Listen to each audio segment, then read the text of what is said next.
Well, she's Kamala. She's not likable. There are a lot of things about Donald Trump. I get it. He's high beta personality. A lot of people don't like him, but there are a lot of things that he does and says that are quite likable, endearing in some ways, and very sort of average Joe, right? They feel like, even though he's a billionaire, he feels their pain. And you know, I think he does. So I've known him for many, many years and spoken to him at length on and off record. And what I would tell you about Donald Trump is that he was most definitely committed to, and has always been, to trying to make a better sort of working class environment for middle America. And that's the backbone of who we are, right? You need that strong middle class in order to succeed. And he's very proud of the fact that during the years prior to COVID, guess what? We had the biggest rise in incomes, median incomes adjusted for inflation than we'd had since the 1950s. He was very, very proud of that. Whenever we talk about conflict overseas, et cetera, he felt very strongly that he never, ever wanted to risk American lives in any kind of needless way for some other agenda. His agenda was always protecting America. I would say that about him. And the other thing I'd just tell you is that his family's pretty nice. Okay? Ivanka, very, very nice person. Eric, very, very nice person. And, there's something to be said for that because, hey, maybe they just had a terrific mom, right?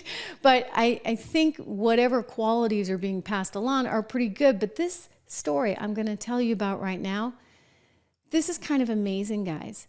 So Donald Trump, of course, grew up in Queens, and he's sort of never forgotten that. This story in particular really struck me as something kind of special because a classmate of his showed up at the New York rally and grabbed a reporter from Real America's Voice and had this to say. Let's watch it together. I have an amazing story to tell you real quick about what President Trump's father, Fred Trump, did for myself, for my brother, for my sister, for my mother.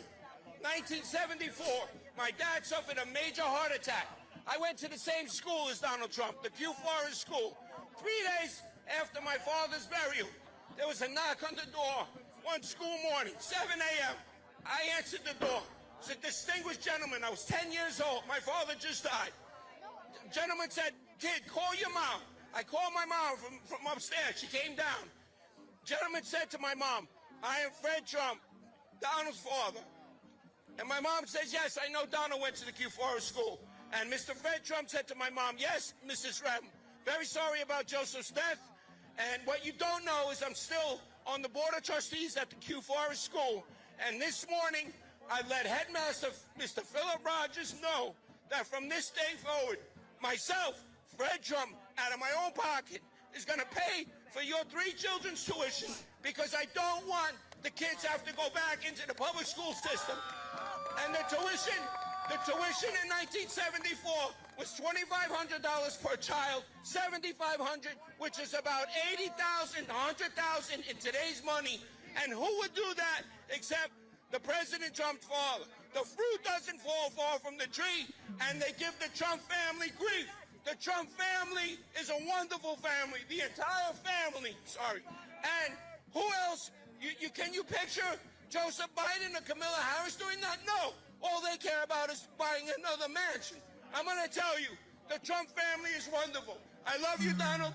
I wish I could shake your hand. It was my mother's last dying wish to shake your hand and to thank your father, Fred Trump, for what he did for us kids in 1974 in Forest Hills, New York. I love you, President. Oh my gosh. Thank you for sharing that. Thank you so much for sharing that with Wow. Right? I mean, that was an amazing story. I've got chills. Amazing story.